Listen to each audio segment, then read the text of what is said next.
Bismillahirrahmanirrahim. Assalamualaikum warahmatullahi wabarakatuh.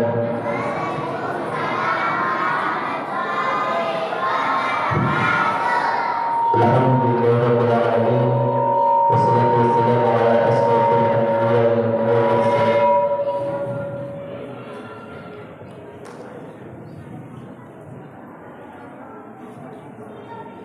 Bismillahirrahmanirrahim. Alhamdulillahirabbil alamin. Wassalatu wassalamu ala asyrofil anbiya'i wal mursalin wa ala alihi wa sahbihi wa sallam ajma'in. Amma ba'du. Allahumma shalli ala sayyidina Muhammad wa ala ali sayyidina Muhammad. Asyhadu an la ilaha illallah wahdahu la syarika lah wa asyhadu anna sayyidina Muhammadan abduhu wa rasuluhu la nabiyya ba'dahu. Pertama sekali kita ucapkan puji syukur dari Allah Subhanahu wa taala yang mana telah memberikan kita kesehatan, memberikan nikmat sehat dan juga kesempatan untuk berada di masjid yang kita cintai ini. Salawat dan salam tak lupa juga kita haturkan kepada Nabi kita Nabi Muhammad sallallahu alaihi wasallam dengan sama-sama mengucapkan Allahumma shalli ala sayyidina Muhammad wa ala ali sayyidina Muhammad. Baik, untuk malam hari ini susunan acara 9 Ramadan 1444 Hijriah, Kamis 30 Maret tahun 2023. Yang pertama, pembukaan oleh protokol yang sedang berlangsung. Dan selanjutnya yaitu acara kedua, ceramah agama oleh Ustaz Yenzizal Qadar S.Sas. Kepada Bapak kami persilakan.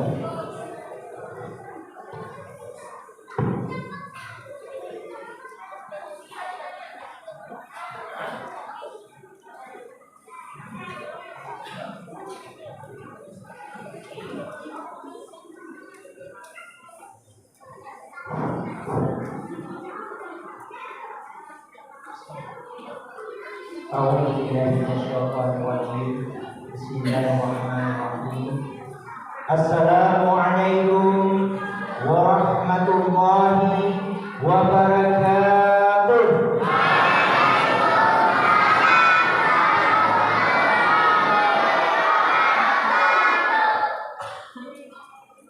Alhamdulillahirabbil alamin. Alhamdulillahilladzi khalaqal mauta wal hayata liyabluwakum ayyukum ahsanu amala wa huwal azizul ghafur. Asyhadu an la ilaha illallah wahdahu la syarika lah wa asyhadu anna Muhammadan abduhu wa rasuluh la nabiyya ba'dah. Allahumma shalli wa sallim ala hadza nabiyil karim Muhammad Rasulullah sallallahu alaihi wasallam wa ala alihi wa sahbihi ajma'in. Amma ba'du. Yang terhormat pengurus Masjid Nurul Huda Perumahan Dinting 2 beserta jajarannya. Yang terhormat aparat perangkat desa Gubang Jaya beserta jajarannya. Yang terhormat tokoh masyarakat, alim ulama, imam, cerdik pandai, para tuan guru beserta seterusnya jamaah Masjid Nurul Huda, bapak-bapak, ibu-ibu, kecil tidak dipanggil nama, besar tidak dihimbaukan gelar. Insya Allah di malam yang penuh dengan kemuliaan ini kita selalu diberkati oleh Allah Subhanahu wa taala. Wabil khusus selanjutnya kepada panitia Ramadan, remaja masjid, anak-anak kami calon pemimpin bangsa yang kami banggakan. Puji dan syukur kepada Allah kita ucapkan alhamdulillahirobbilalamin.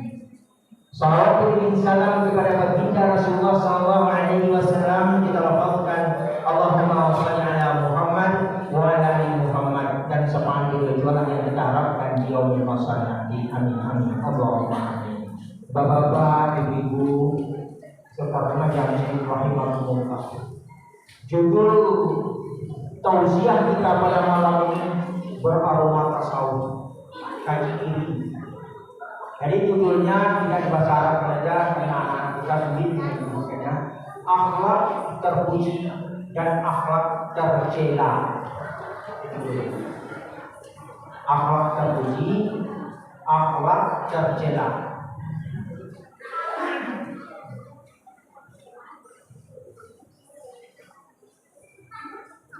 Nah, akhlak terpuji ini dalam bahasa fikihnya disebut dengan akhlakul mahmudah. Akhlak tercela, akhlakul mazmumah. Nabi SAW bersabda, "Innama bu'ithu liutammima makarimal akhlak." Sesungguhnya aku diutus hanya untuk memperbaiki budi pekerti. Jadi kalau seandainya kita belajar di pesantren-pesantren lama, itu belajarnya bab hal ini. Kalau ingin beradab dulu baru berilmu, berakhlak dulu baru berilmu. Jadi tidak berilmu aja langsung. Kalau langsung berilmu, kadang-kadang dalam penyampaian ini orang tersibuk. Akhirnya bukan kebaikan yang didapat malah pertengkaran karena adab tidak ada. Yang akhlak ini memang penting. Jadi akhlak yang pertama tentu akhlak kepada Allah Sang Pencipta kita. Nah, bagaimana akhlak terhadap Allah Subhanahu wa Ta'ala? Pertama yaitu la ta'buduna illallah. Apa artinya? Jangan menyembah illa kecuali kepada Allah. Nah, kita sebagai umat muslim tentu jelas menyembah Allah. Cuma turunan-turunannya ke bawah kadang-kadang kita terbawa kepada kesyirikan.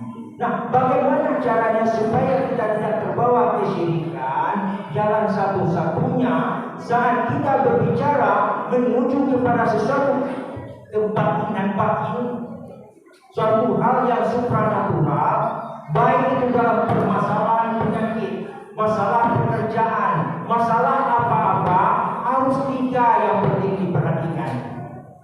Harus tiga kita perhatikan.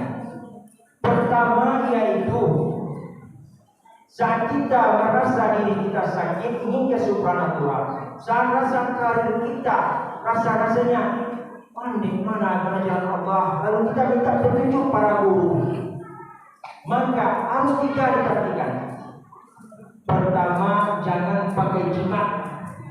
Nih, dari Abu Daud, Nabi SAW bersabda, sesungguhnya pengobatan ruqyah yang bukan syar'i, jimat, pelet, termasuk dalam kesyirikan. Jadi ruqyah, kalau sekarang kadang-kadang payah mencari tempat ruqyah yang ustaz ini, harus ke Masjid Al-Falah. Boleh kita pergi ke tempat yang bukan ustaz, boleh yang ada di pengobatan atau ada di konsultasi, boleh. Tetapi tiga perkara yang harus kita lihat. Kalau seandainya tiga perkara itu mendekat kepada dia, hindarkan. Yaitu jangan pakai jimat. Kalau dia sudah memiliki jimat, tinggalkan aja. Itulah ta'bud Allah. Yang kedua yaitu pengobatan atau sesuatu alternatif yang sifatnya supranatural, memakai bantuan jin. Akuan misalkan kalau inyo lagi itu ubah apa kabar ya perempuan terus suara lagi tak boleh. Surat Al-Jin ayat 6 garis bawah ya. A'udzu billahi minasyaitonir rajim. A'udzu billahi minasyaitonir rajim. Wa annahu kana rijalun minal insi ya'uduna birrijali minal jinni fadaduhum rahaqa. Dia punya HP bukan surat jin. Nomor ayat 6. Apa artinya? Dan sesungguhnya ada segolongan lelaki dari golongan manusia mendatangi meminta bantuan kepada segolongan lelaki dari golongan jin. Padahal jin itu membawa kedurhakaan. Jadi rahaka ini dari bahasa Indonesia durhaka, kesesatan. Jadi jangan sampai kita meminta bantuan apapun kepada jin. Oh, jinnya jin Islam, siapa jaminan jin Islam? Jaminan menentukan jin itu kafir atau Islam siapa? Apa jaminannya? Kita aja manusia yang bisa bertemu. Nah, bu, Bapak, ampun aku lalu kan diselidiki. Ayo waktu kan enggak, drama enggak. Kalau jin kan, coba menyelidikinya. Masuk di Islam atau kafir. Jadi jalan satu-satunya tidak ada hubungan kita dengan mereka. Oh, kalau dia datang kita ada masalah. Yang kita sebagai subjek memintanya. Wah. Yang ketiga yaitu mengantarkan sesajian atau hantaran. Kalau kita kurang di bawah sana diantarkan juga haram hukumnya. Kalau sakit anak kita, kalau kita ingin mengantarkan, lebih baik antarkan uang ke masjid ini. Aduh, takut itu kepada Allah Subhanahu Wa Taala. Daripada kita takut kepada jin. Innaka aduwwun mubin. Innahu aduwwun mubin. Sesungguhnya dia adalah musuhmu yang nyata. Yang jin ini setan ini. Jadi lebih baik kalau ingin segala sesuatu, ada masalah ini, beri anak yatim makan, kasih anak yatim sedekah, atau pergi ke masjid, antarkan uang, masukkan dalam kotak infak, lebih bermanfaat, ada dalilnya. Kita tidak terjerumus kepada kesyirikan. Itulah akhlak yang pertama kepada Allah. Jangan sembah kecuali hanya kepadanya. Murnikan ketauhidan kita. Yang kedua, wa ma khalaqtul jinna wal insa illa liya'budun. Al-Dzurriyyah ayat 4. Sesungguhnya aku menciptakan jin dan manusia kecuali hanya menyembah kepadaku. Nah, apa maksud dari menyembah ini? Salat. Jadi kalau seandainya ada orang yang tidak salat, sama saja dia tidak menyembah Allah, walaupun terdaftar. Sama analoginya, seseorang yang kuliah lalu dia tidak sekolah-sekolah, sama saja dia tidak kuliah, walaupun masih terdaftar sebagai mahasiswa tersebut. Jadi seorang tidak salat, dia tidak lepas dari bukan kafir, dia tetap muslim, tetapi sama saja dia tidak menyembah Allah. Di dalam ilmu tasawuf, salat itu artinya mengantarkan sembah kepada Allah. Bayangkan tingginya. Sedekah orang kafir bisa bersedekah. Bahkan ada orang kafir sebenarnya dia bersedekah, dia cari rumah muslim lalu dia bikin perbaiki rumah tersebut. Namanya bedah rumah. Siapa orang Islam yang seperti itu? Tapi orang kafir tidak salat. Salat karena kita menyembah Allah. Bahkan di persembahan, jadi kata sembah ini tapi bukan istilah ada persembahan namanya, yaitu saat kita bertutur kata melakukan sebuah upacara adat yang dinamakan persembahan. Maka itu tertutur. Assalamualaikum anak muda. Saya ingat bahwa barabah lalu malam lalu barabah mandi. Saya kira salam disambah lalu salam kembali. Jawab salam mambo. Jawablah dia bilang tertata. Nah begitu apalagi salat yang betul-betul penyembahan kepada Allah Subhanahu Wa Taala. Ada rukun 13 yang harus kita baca. Tegakkan. Jadi tak ada yang namanya orang tasawuf itu salatnya mengingat, itu tasawuf sesat. Wa dzakara asma rabbih fa shalla. Dan kalau seandainya engkau ingat Allah maka salatlah sama Anda. Jadi tegakkan rukun 13 beserta badan kita. Niat, takbiratul ihram dan segala macamnya. Nah, berhati-hati dengan salatnya karena dia bertiga rukun dan syarat rukunnya ada rukun 13. Nah, syarat sah salat juga begitu berhati-hati. Surat Al-Maidah ayat 6. Ya ayyuhalladzina amanu idza qumtum ila shalah. Hai orang-orang yang beriman, jika kamu ingin mengerjakan salat, faksilu wujuhakum, maka basuhlah mukamu. Betul-betul jangan cuma batu mandi. Kalau para hujan sampai menginjek, tenang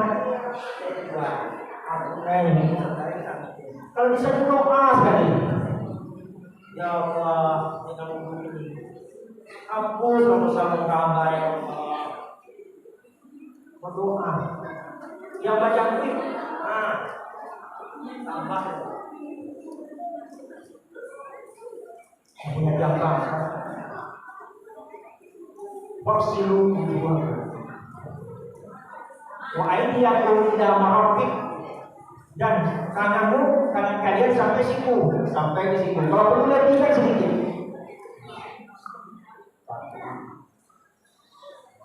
Wah, atau ini siapa boleh hilang. Yang penting tentukan. Wamsahu bi ru'usikum, sapulah kepalamu. Memang Imam Syafi'i mengatakan bahwa 3 helai rambut menjadi sah. Tapi kalau seandainya air banyak, kita yang laki-laki, apa salahnya? Apa salahnya? Dan 3 helai rambut itu kalau darurat air.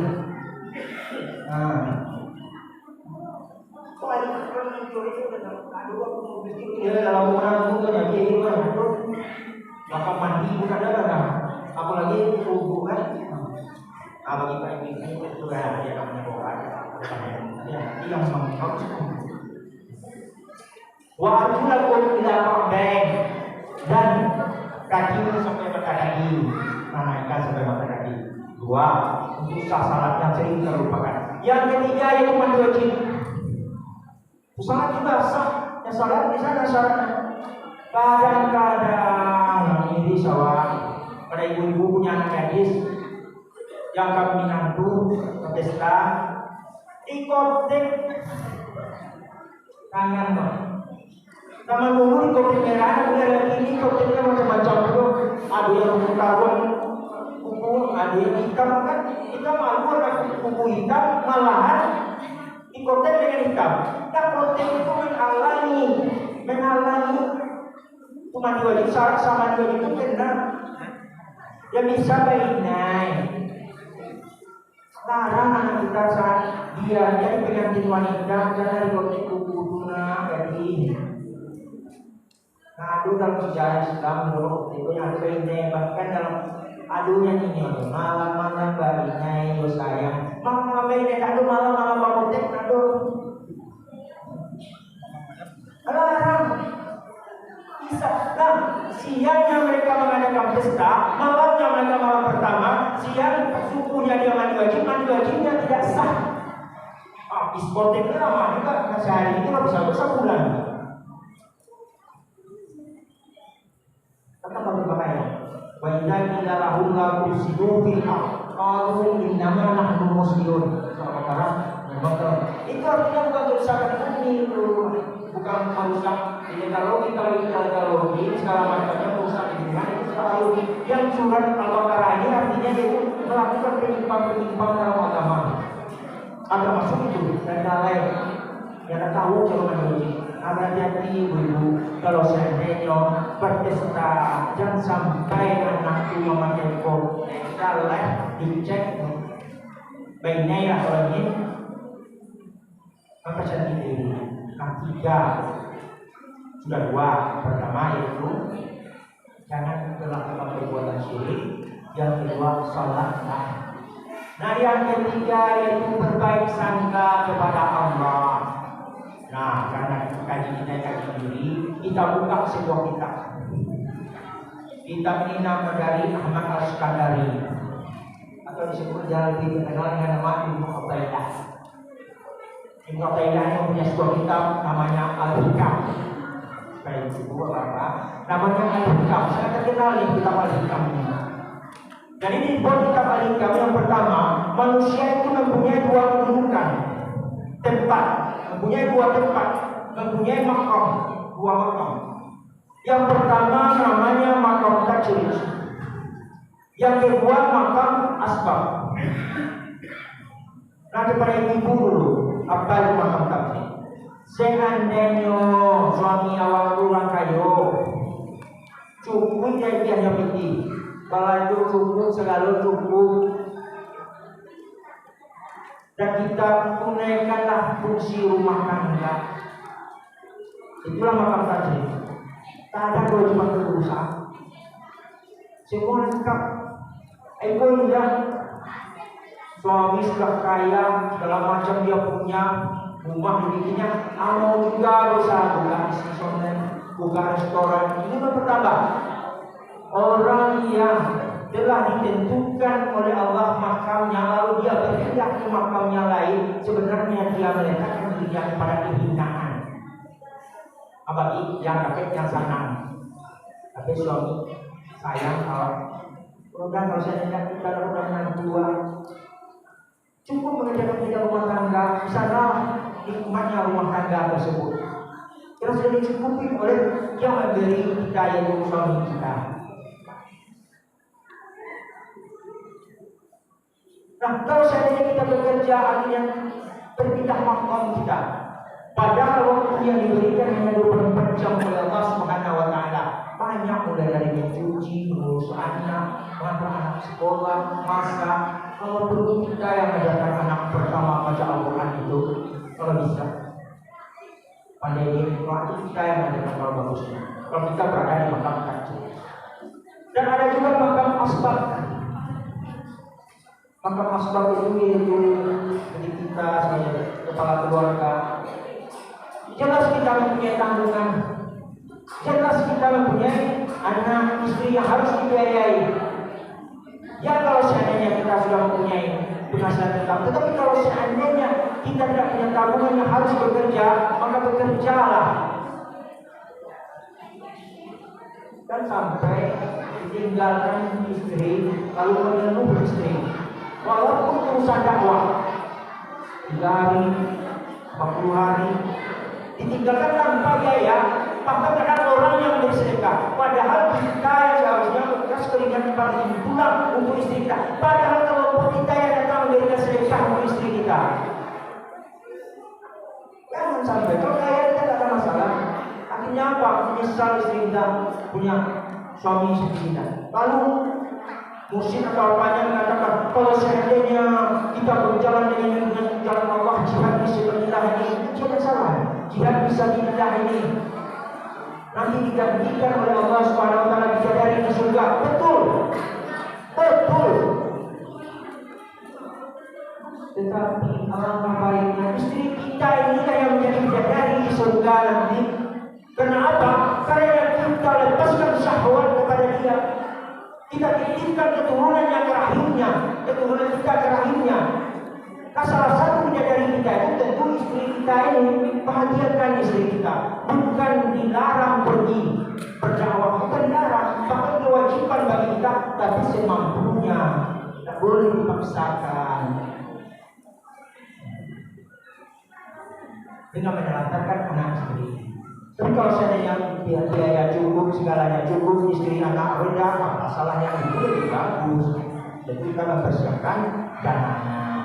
Nah, jadi tahu kita posisi kita. Kalau kita di makam takdir, maka beribadahlah kita. Ternyata kita diberi kecukupan oleh Allah, dimudahkan rezeki oleh Allah. Banyak ibadah-ibadah yang harus kita lakukan. Kalau kita di makam asbab, bekerjalah kita. Bekerja, kenapa? Seorang suami yang bekerja dari pagi sampai petang, lalu dia bawa uang untuk istrinya, maka bekerjanya itu menggugurkan dosa-dosanya. Nah, 3 yang penting sekali yang harus dipikirkan. Berakhlak yang baik kepada Allah, jangan serikatkan dia. Yang kedua, salatlah. Yang ketiga, jangan berburuk sangka kepada Allah, karena buruk sangka pada manusia yang salah, buruk sangka apalagi buruk sangka kepada Allah, karena penderitaan hidup, kesusahan hidup karena kita salah dalam memilih langkah ini. Akhirnya mengatakan Allah tidak adil. Paling berbahaya iman kita. Nah, yang kedua yaitu akhlak kepada manusia. Akhlak kepada manusia. Kemana akhlak pertama? Kepada orang tua kita. Wa qadara rabbuka alla ta'budu iyyahu illa wa bil walidayni ihsana.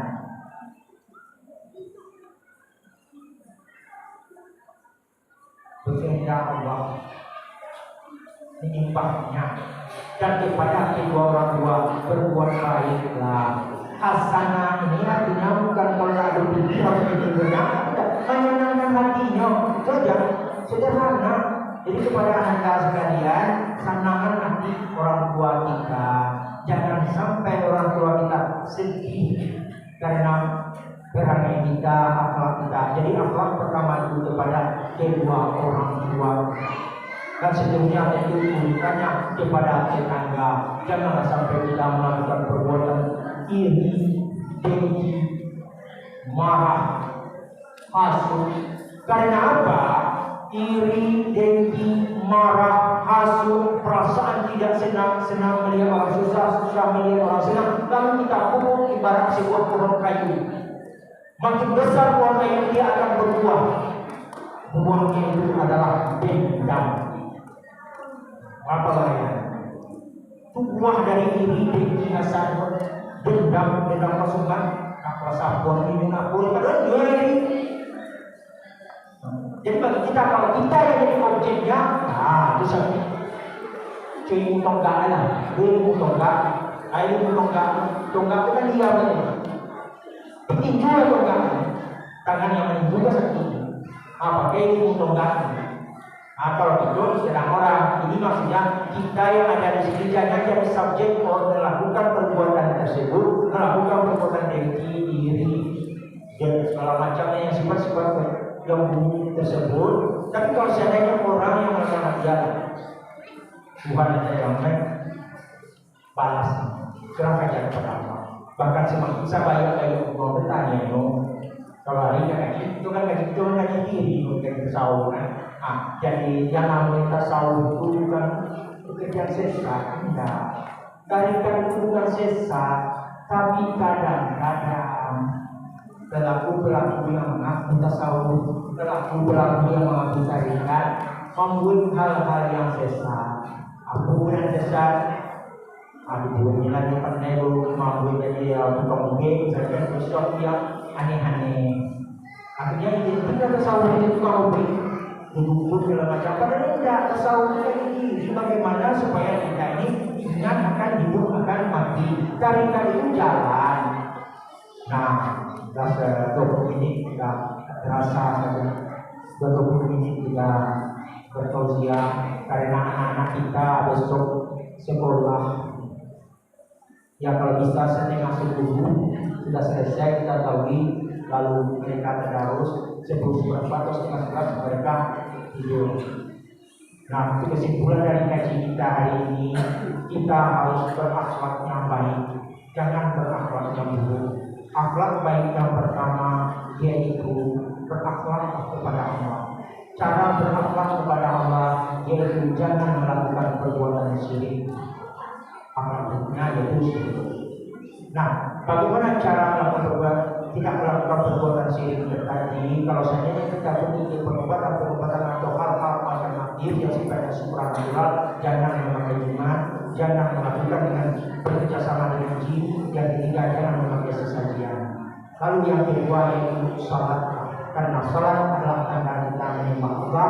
Yang ketiga yaitu berbaik sangka kepada Allah. Lalu akhlak yang kedua kepada manusia, akhlak yang paling tinggi kepada manusia, berakhlak baiklah kepada kedua orang tua kita. Lalu berakhlak seterusnya kepada manusia.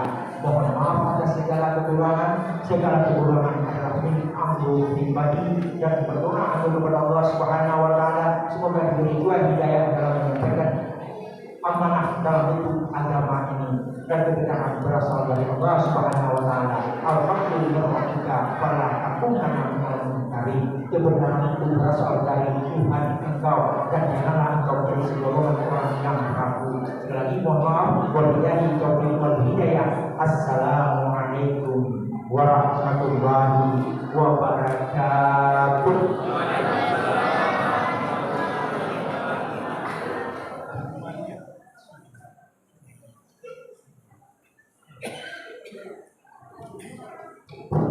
Alhamdulillah, kita sama-sama tidak mendengarkan ceramah dari Ustaz. Semoga apa yang saya sampaikan bisa bermanfaat bagi kita untuk kehidupan kita sehari-hari. Amin amin ya rabbal alamin. Di sini kami akan menginformasikan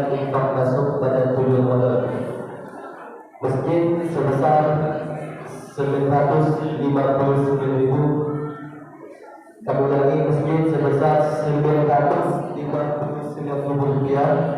Anak yatim sebesar 578.000 rupiah. TPA sebesar 53 rupiah. Dan fakir miskin sebesar 40.000 rupiah. Maka total keseluruhan infak jumlah Ramadan sampai hari ke-8 adalah masjid sebesar 4.717.000 rupiah, ada yatim sebesar 5.122.000 rupiah, TPA sebesar 343.000 rupiah, dan fakir miskin sebesar 243.000 rupiah. Selanjutnya yang mengatakan konsumsi berbuka sebelum Ramadan 1444 Hijriah 31 Maret tahun 2023 dan tadarus malam ke-10. Untuk berbuka Bapak Abdizal atau Ibu Nuhaini RT 01, Bapak Agus Ramadana RT 02, Bapak Yoga RT 03, Bapak Rinaldi RT 04,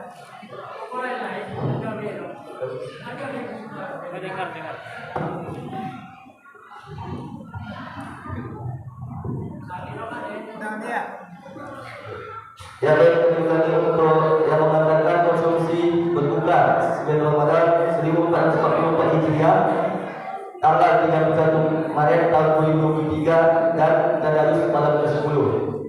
Untuk berbuka Bapak Abdizal atau Ibu Nuraini RT 01, Bapak Agus Ramadana RT 02, Bapak Yoga RT 03, Bapak Adinaldi RT 04, Bapak Sudan Supriyadi RT 05, Bapak Eli Aputra RT 06, Bapak Ali Mumin Panjaitan RT 02, serta Bapak Maisir RT 03. Dan untuk tadarus Bapak Zulkifli Nasution RT 01, Bapak Ruslan RT 02, Bapak Ilmar Tison RT 03, Bapak M. Nasir RT 04, Bapak Nisi Kelinal RT 05, serta Bapak Fidar Babullah RT 06.